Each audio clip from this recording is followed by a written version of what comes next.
الحمد للہ رب العالمین والصلاة والسلام علی رسولہ الکریم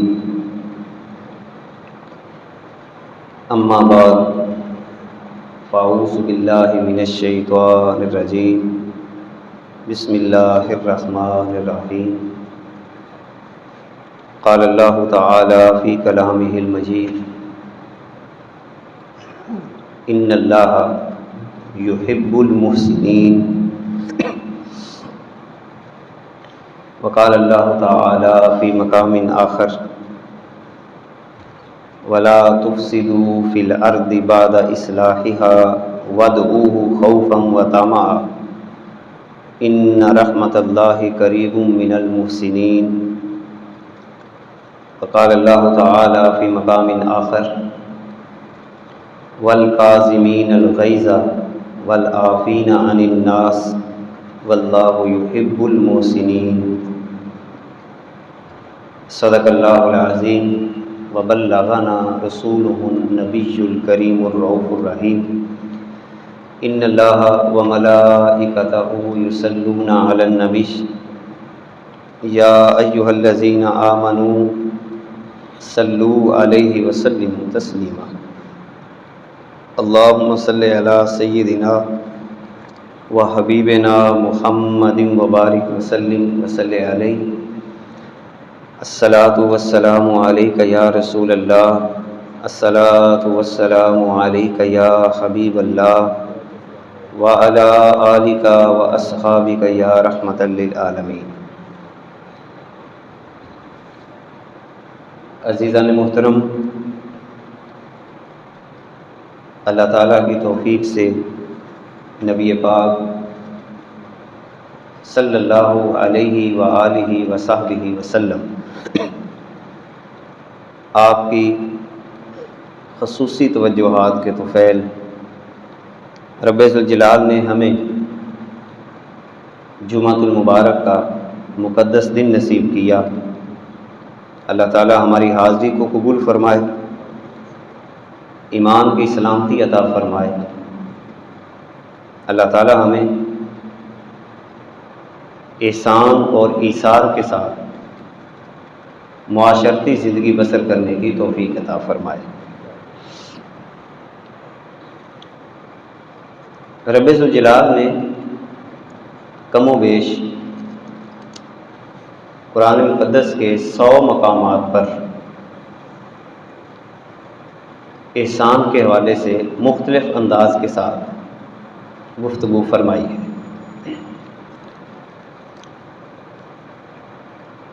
امام راغب اصفہانی رحمۃ اللہ تعالی علیہ لفظ احسان کا معنی بیان کرنے سے پہلے لفظ حسن کا معنی بیان فرماتے ہیں۔ فرماتے ہیں کہ حسن سے مراد ایسا حسین ہونا ہے جو ہر لحاظ سے پسندیدہ اور عمدہ ہو، اور عمدہ ہونا بھی اس انداز کے ساتھ ہو کہ عقل کے پیمانے پر بھی پورا اترتا ہو، اور وہ ایسا حسین ہو کہ قلبی رغبت یعنی دل کا میلان اور چاہت کے اعتبار سے بھی وہ عمل، وہ کردار دل کو بھلا لگتا ہو، ایسی کیفیت کو، ایسی حالت کو حسن کہا جاتا ہے۔ یعنی حسن کسی شے کے کالے یا گورے یا گندمی ہونے کا نام نہیں ہے۔ حسن سے مراد اس کائنات کے اندر پائی جانے والی ایسی کیفیت جو پسندیدہ ہو، عمدہ ہو، عقل بھی اس کو تسلیم کرے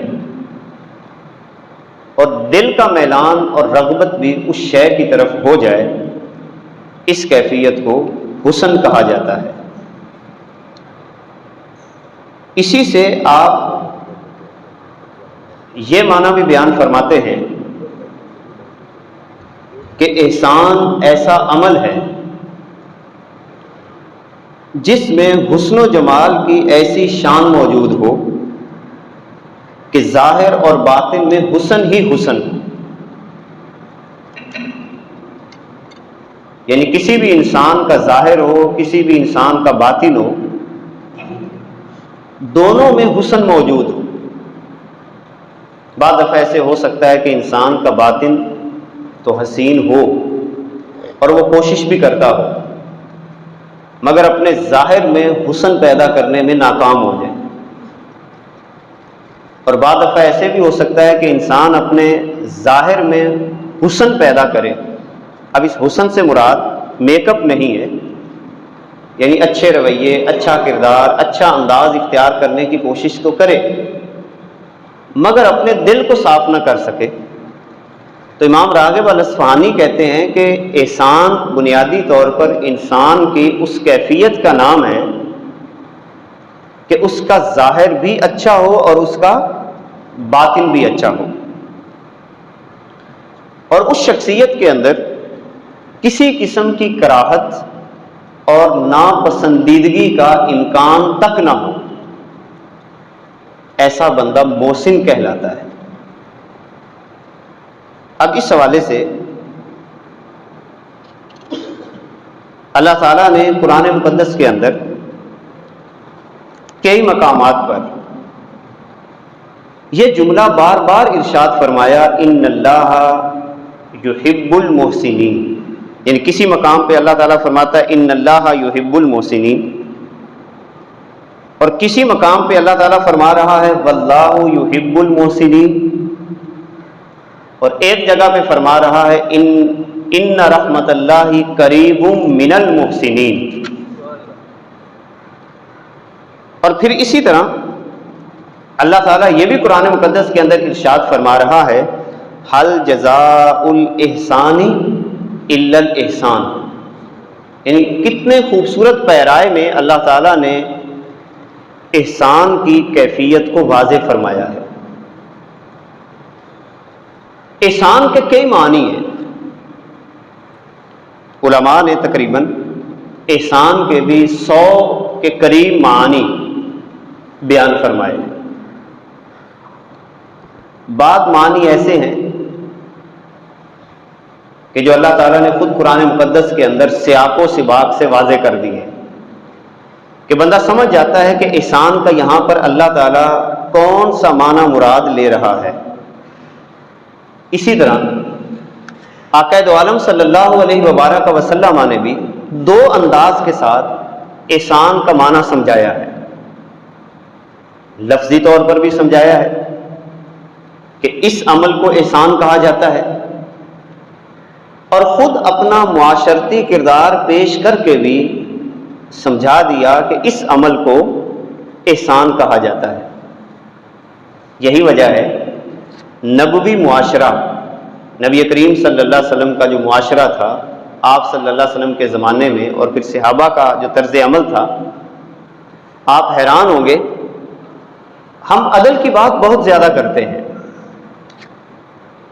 اور یہ لفظ عمومی طور پر بولتے ہیں کہ عدل و انصاف پر مبنی معاشرہ. ٹھیک ہے، ایک حد تک یہ بات بھی ٹھیک ہے، عدل کا قیام ضروری ہے. عدل کے بغیر بھی معاشرہ آگے نہیں بڑھتا. مگر قرآن و سنت کا مطالعہ یہ بتاتا ہے کہ عدل سے بھی آگے 2 چیزیں ہیں. ان 2 چیزوں کی بنیاد پر معاشرے کی تکمیل ہوتی ہے، معاشرہ ترقی کرتا ہے. بعض دفعہ عدل معاشرے کی ترقی میں آڑے آ جاتا ہے. اب کسی کے ذہن میں یہ سوال پیدا ہو سکتا ہے تو کیا عدل کو چھوڑ دیا جائے؟ بھی عدل کا حکم بھی اللہ تعالیٰ کا ہے اور احسان کا حکم بھی اللہ کا ہی ہے. احسان سے معاشرے کے اندر ترقی ہوتی ہے، عروج پکڑتا ہے. اب ایک چھوٹی سی مثال دے کر میں آگے بڑھتا ہوں. عدل اور احسان کی مثال کے طور پر آپ ایک شخص کو مزدوری پہ رکھتے ہیں اور اس کی مزدوری آپ 2000 روپے طے کر لیتے ہیں. دن کو وہ مزدوری کرتا ہے اور شام کے وقت وہ بندہ جب مزدوری طلب کرے تو آپ اس کو دے دیں 2000 روپے، یہ عدل ہے۔ احسان کیا ہے؟ احسان یہ ہے کہ اس مزدور کو کھانا کھلا دینا، حالانکہ ایگریمنٹ میں وہ طے نہیں ہوتا، کھانا کھلا دینا، اس کی دلجوئی کر دینا، اس کو کچھ اور فراہم کر دینا، اس کیفیت کو احسان کہا جاتا ہے۔ اب احسان کا جو پہلو ہے، قرآن و سنت کے اندر اللہ تعالیٰ نے اس کو کئی انداز کے ساتھ بیان فرمایا ہے۔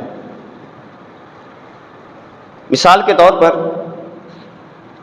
ایک مقام پہ اللہ تعالیٰ یہ فرماتا ہے، ان المتقین فی جنات و عیون،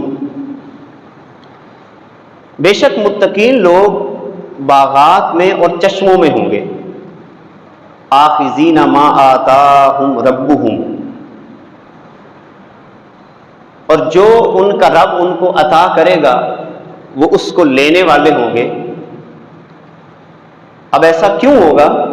انہم کانوا قبل ذالک محسنین، اللہ تعالیٰ یہ فرما رہا ہے کہ وہ دنیا کے اندر ایسے افراد جن کو اللہ تعالیٰ جنت کی نعمتیں عطا کرے گا، جن کو رب ذوالجلال چشمے عطا کرے گا، یہ وہ افراد ہوں گے جو دنیا کے اندر محسنین تھے، احسان کے رویے کو اختیار کرتے تھے۔ احسان کا ایک معنی یہ ہے کہ دوسروں پر انعام کر دینا، انعام کرنا، عطا کرنا، بغیر کسی لالچ کے اور بغیر کسی طمع کے، اس کو احسان کہا جاتا ہے۔ بعض علماء نے یہ لکھا ہے کہ اپنا وقت دوسروں کو دینا اللہ کی رضا کے لیے، اسے احسان کہا جاتا ہے۔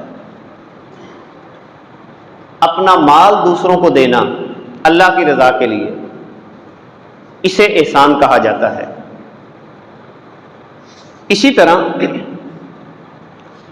ایک کیفیت یہ بھی بیان کی گئی کہ اگر اللہ تعالیٰ نے علم عطا کیا ہے اور آپ اپنی پوری لگن کے ساتھ، پوری محنت کے ساتھ جو اللہ تعالیٰ نے آپ کو علم عطا کیا ہے اور دوسروں تک بغیر کسی لالچ کے، طمع کے اس علم کو فراہم کرتے ہیں، تو یہ بھی احسان ہے، اسے بھی احسان کہا جاتا ہے کہ علم آپ کو اللہ نے عطا کیا، بغیر کسی لالچ کے، طمع کے، آپ چاہتے ہیں کہ یہ علم دوسروں تک پہنچے، یہ احسان ہے۔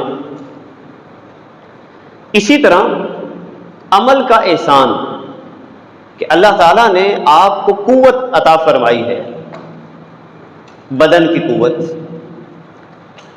یا اسی طرح اللہ تعالیٰ نے آپ کو کوئی عہدہ عطا کیا ہے، کوئی مقام عطا کیا ہے، کوئی منصب عطا کیا ہے، آپ اپنے اس منصب کی وجہ سے لوگوں کا بلا عوض فائدہ سوچتے ہیں۔ آپ کسی دفتر میں بیٹھے ہیں، لوگوں کے کام، جائز کام رکے ہوئے ہیں، آپ اللہ کی رضا کے لیے ان کے جائز کام کرتے ہیں۔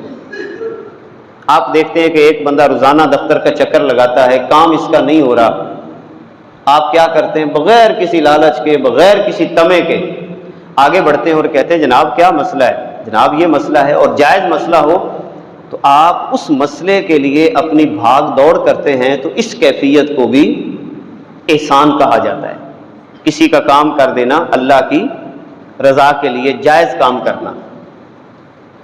اسی طرح احسان کا ایک پہلو یہ بھی ہے کہ جب آپ کوئی بھی کام کرنے لگے، آپ کسی کے ساتھ حسن سلوک کرنے لگے ہیں، علم دینے لگے ہیں، کسی پر اپنا سرمایہ خرچ کرنے لگے ہیں، کوئی بھی انداز جب آپ اختیار کریں تو ہر معاملے میں عمدہ انداز کو اختیار کرنا، اچھے انداز کو اختیار کرنا کہ جس سے دوسرے کی عزت نفس کا بھی مسئلہ نہ بنے۔ مثلا آپ کسی کو پیسے دینا چاہتے ہیں تو بجائے اس کے کہ عزت نفس کا مسئلہ بنائیں، فرض کریں کہ آپ 5، 6، 10 افراد میں بیٹھے ہیں، اور اجتماعی معاملہ نہیں ہے، انفرادی معاملہ ہے، تو آپ وہاں پر اس کو بلا کر اس انداز میں پیسے پیش کریں کہ گویا کہ آپ اس پر وہاں پر جو احسان کا ایک منفی پہلو آتا ہے جتلا کر ایک چیز دینا، جس کو اللہ تعالیٰ نے قرآن مقدس کے اندر بیان بھی فرمایا، وہ انداز اختیار نہ کرنا یہ بھی احسان ہے۔ عمدہ انداز اختیار کرنا، عمدہ رویہ اختیار کرنا جس سے اللہ تعالیٰ راضی ہو۔ اسی طرح احسان کا ایک پہلو یہ بھی ہے کہ مخلوق کے ساتھ، اللہ تعالیٰ کی مخلوق کے ساتھ اپنے تمام اقوال یعنی زبان کے استعمال کے حوالے سے اور تمام افعال یعنی جو کام میں اور آپ کرتے ہیں حسن اخلاق سے پیش آ جانا، اس کیفیت کا نام بھی احسان ہے، یعنی اس عمل کو بھی احسان کہا جاتا ہے۔ اللہ تعالیٰ نے مختلف جگہوں پر مختلف انداز کے ساتھ احسان کو سیاق و سباق کے ساتھ بھی بیان فرمایا ہے۔ مثال کے طور پر سورہ المائدہ کی آیت نمبر 13، ایک کمال کی بات اللہ تعالیٰ یہاں پہ فرما رہا ہے، وَلَا تَزَالُ تَطَّلِعُ عَلَىٰ خَائِنَةٍ مِّنْهُمْ إِلَّا قَلِيلًا مِّنْهُمْ فَاعْفُ عَنْهُمْ وَاصْفَحْ إِنَّ اللَّهَ يُحِبُّ الْمُحْسِنِينَ۔ اللہ تعالیٰ نے ایک رویے کا ذکر کیا ہے۔ نبی پاک صلی اللہ علیہ وبارک وسلم کی ذات کے ساتھ بہت سارے افراد ظاہراً رویہ کچھ اور رکھتے تھے۔ مثال کے طور پر ظاہراً یہ پیش کرتے کہ ہم آپ کے ساتھ ہیں، لیکن باطناً خیانت کرتے تھے، باطنی طور پر مخالفت کرتے تھے، باطنی طور پر نقائص نکالنے کی کوشش کرتے تھے۔ اللہ تعالیٰ نے اس رویے کا یہاں پہ ذکر کیا، فرمایا کہ اے میرے پیارے محبوب وَلَا تَزَالُ تَطَّلِعُ عَلَىٰ خَائِنَةٍ مِّنْهُمْ، آپ ہمیشہ ان کی خیانت پر مطلع تو ہوتے رہتے ہیں، آپ کو پتہ چل جاتا ہے کہ کون آپ کے بارے میں کیا کہتا ہے۔ اور یہ بات بھی واضح ہے کہ جو مومن ہوتا ہے اللہ تعالیٰ اس مومن کے اندر ایسی کیفیت پیدا کر دیتا ہے کہ وہ سمجھ لیتا ہے کہ کون میرے بارے میں کیا رائے رکھتا ہے، کیونکہ مومن ایک شیشے کی طرح ہوتا ہے، صاف ہوتا ہے اس کا دل، تو صاف دل کے اندر آپ اپنا جیسا دل بھی لے کر آئیں گے تو وہ دل کو دل سے راہ ہوتی ہے۔ آپ مومن کے سامنے اچھا دل لے کے آئیں گے تو اس کو نظر آ جائے گا دل کے اندر کہ اس کا دل کیسا ہے۔ اگر آپ دل کے اندر نفرت، قدورت یا کوئی بھی چیز لے کے آئیں تو مومن اس کو بھی پہچان لیتا ہے۔ مگر یہاں پر جو مومن کا اگلا درجہ یہاں پہ بیان کیا جا رہا ہے احسان کا، نبی پاک صلی اللہ علیہ وسلم کی بارگاہ میں جب کچھ افراد آتے ان کے دل کے اندر کچھ اور ہوتا اور ظاہراً ان کی کیفیت اور ہوتی، تو فرمایا اے میرے پیارے محبوب آپ ان کی خیانت پر ہمیشہ مطلع ہوتے رہتے ہیں، آپ کو پتہ چل جاتا ہے کہ یہ کیسے لوگ ہیں، مگر فاعف عنہم، محبوب کوئی بات نہیں، یہ آپ کے بارے میں جو سوچتے ہیں سوچتے رہیں، آپ ان کو معاف کرتے رہیں۔ وصفح، چشم پوشی کریں، جو یہ آپ کے بارے میں سوچ رہے ہیں اور آپ کو پتہ بھی چل جاتا ہے وہ بھی لوگوں کو نہ بتائیں۔ ذرا سوچئے کتنا پیارا انداز اللہ تعالیٰ اپنے محبوب کو عطا فرما رہا ہے۔ بعض دفعہ مجھے اور آپ کو پتہ چل جاتا ہے کہ فلاں بندہ میرے خلاف بات کر رہا ہے، وہاں پر مخالفت کر رہا ہے یا میری غیبت کر رہا ہے یا چغلی کر رہا ہے، اور آپ کو پتہ چل جاتا ہے، تو بعد دفعہ ہم کہتے تو کچھ نہیں ہے، ٹھیک ہے، لیکن لوگوں کو ضرور بتاتے ہیں کہ جناب دیکھو یہ بندہ ظاہراً میرے ساتھ ایسا ہے، باطناً ایسے ہے، اس کے دل کے اندر یہ ہے، میرے بارے میں اس نے فلاں جگہ پہ یہ بات کی، فلاں جگہ پہ یہ بات کی، فلاں جگہ پہ یہ بات کی۔ تو اللہ تعالیٰ فرما رہا ہے کہ اے میرے پیارے محبوب آپ کو پتہ سارا چل جاتا ہے، مگر میں رب ہو کر تمہیں دو حکم دیتا ہوں، اے میرے پیارے محبوب فاعف عنہم، ان کو معاف بھی کرنا ہے وصفہ، اور چشم پوشی بھی کرنی، آپ ایسے محسوس کروائیں کہ جیسے آپ کو پتہ ہی نہیں چلا، آپ ایسے محسوس کروائیں کہ جیسے